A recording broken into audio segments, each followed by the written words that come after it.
I am Ferdinand Marcos, and I am the President of the Republic of the Philippines. I stand today on behalf of 110 million Filipinos. Gladly greet everyone taking part in our OFW Bagong Pilipinas Serbisyo Caravan. From the organizers to concerned government agencies to our beloved overseas Filipino workers.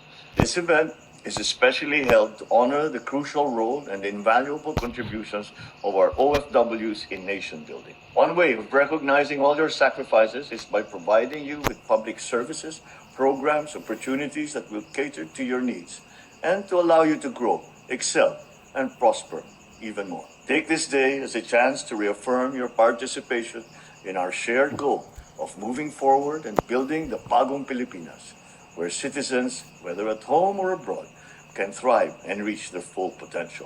I hope that you, as our modern-day heroes, will remain this administration's key partners in bringing forth a bright and promising future for ourselves and for our families. May you all have a productive and meaningful day. Mabuhay kayo, ang ating mga OFW. So yun mga kababayan, narinig nyo po ang sinabi ng Pangulo. Grabe hanggang sa Saudi may karaban. Ito basahin po natin para kumpleto detalyado. Ito po yun mga kababayan, mensahe ni Pangulong Ferdinand R. Marcos Jr. sa pagbubukas ng bagong bayani ng mundo, OFW Serbisyo Caravan sa Eastern Region ng Saudi Arabia. And goes. Edi kayo naloka mga bes. Ito para tuloy-tuloy, no? O yan mga kababayan, sabi po dito, now happening 6 hours ago na August 15, 2025.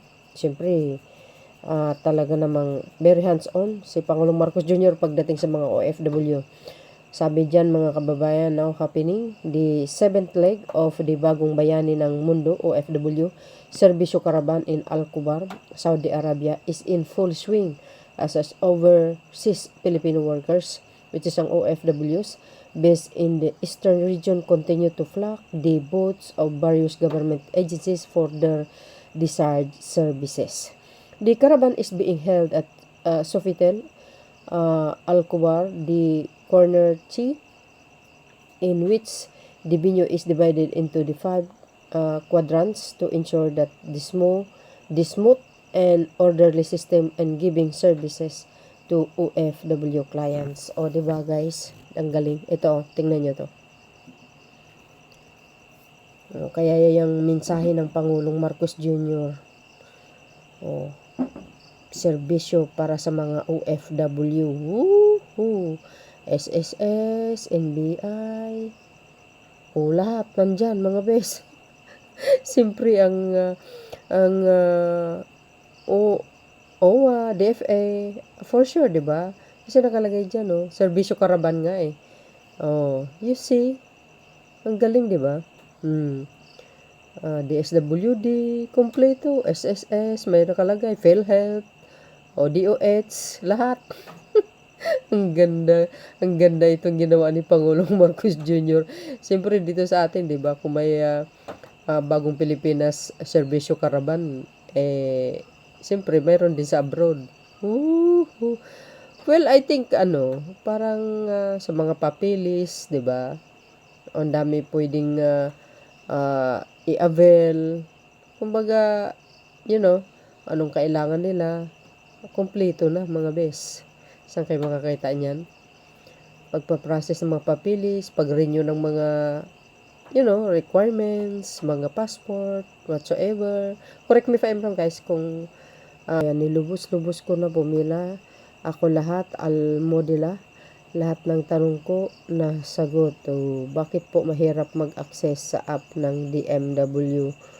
Ito kung nandyan ka naman sa nila, sa caravan nila, why not hindi ko magtanong?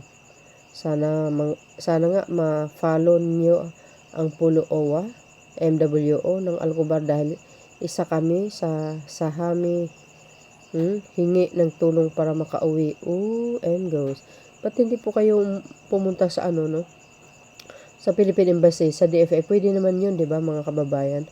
Sana naman po, nandyan na rin lang kayo, said Eastern Province, ma-follow up nyo yung unpaid salaries at end of service benefits naming mga empleyado ng AMNG. Salamat, God bless po. O yun mga kababayan. Kaya nga, di ba, serbisyo karaban, lahat nandyan. Sana kung may time kayo, di pumunta na sana po kayo para maitanong yung lahat ng gustong maitanong, maabel yung lahat ng gustong maabel. Di ba mga beswa? So, dahil dito mga bes, talaga namang ang gobyerno na mismo ang lumapit sa ating mga kababayan. Even here in the Philippines, tulad na, like for example, pag sinabi mong karaban, serbisyo para sa mamayang Pilipino, di ba? Bagong Pilipinas, tulad yan, serbisyo karaban, nandoon lahat ng ahensya nagbigay ng kaukulang serbisyo para sa mamayang Pilipino, mga DOH, lahat kompleto, DOLI, DTI, lahat nandoon NBI nandoon, kompleto mga kababayan So, parang dinala na dyan, hindi lang parang, dinala na dyan sa, sa international, sa mga OFW natin. Baka mayroon pa rin sa Europe, ganun. Hindi natin alam. So, yun guys, ang aking pinaka-latest updates. Ano pong komento nyo? Para sa akin, well, good job sa Marcos administration. Thank you for watching. See you again on my next upload. So, yun mga kababayan, salamat sa inyong watching. Ano po ang komento nyo? See you again on my next upload. Bye bye bye and babush. God bless Philippines. Babush!